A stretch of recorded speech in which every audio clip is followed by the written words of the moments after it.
Então, não se engane, você que pensa que todos são filhos de Deus.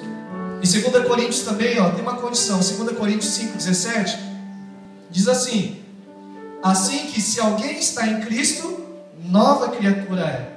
As coisas velhas se passaram e eis que tudo se fez novo. Então, se alguém está em Cristo, se alguém estiver em Cristo, nova criatura é. Ele é filho de Deus.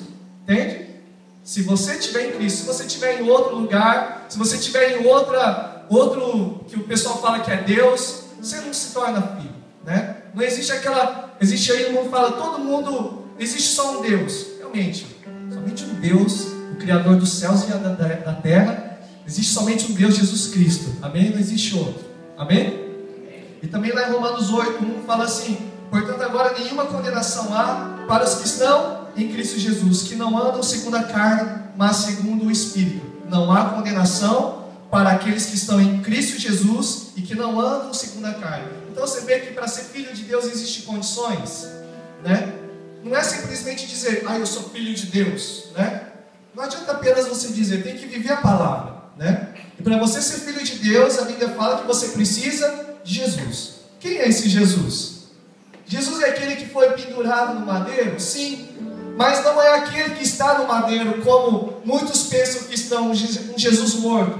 O nosso Jesus que nós servimos, ele morreu ao 3º dia, mas ele ressuscitou. Ele está à destra do Pai agora. E ele deu o seu Espírito agora para estar aqui conosco. Amém?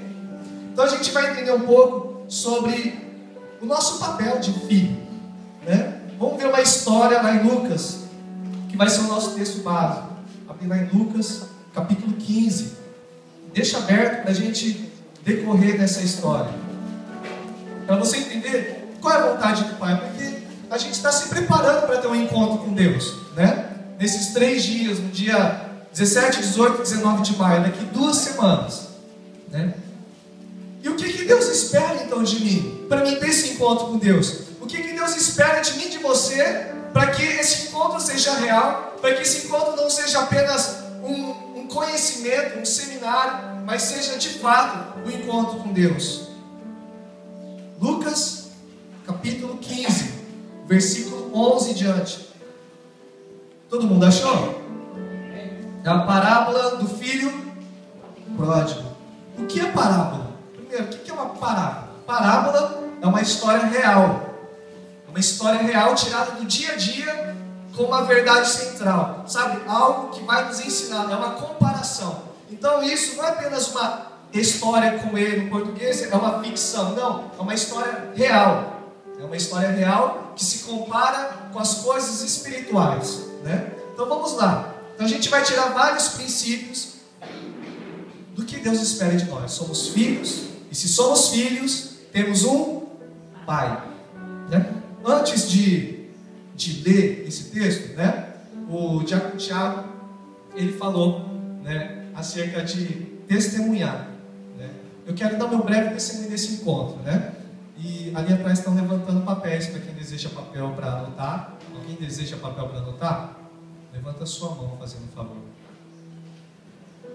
Por que a gente fala para anotar? Porque uma vez que você anota, você não precisa aprender a segunda vez, porque está aqui, né? É só você lá novamente olhar e você relembrar de tudo, né? Porque a nossa mente é tão limitada, esquecemos tão fácil das coisas, né? Eu creio que é por isso que Jesus ele fala, né? Para a gente participar da ceia, para relembrar o nome dele, até que ele venha, porque Deus sabia da tendência do homem de se esquecer das coisas, né? Tão fácil de se esquecer de Jesus, né? E eu pergunto para você, se assumir, né, que tivemos dias sem trabalhar numa fábrica, quantos se lembraram?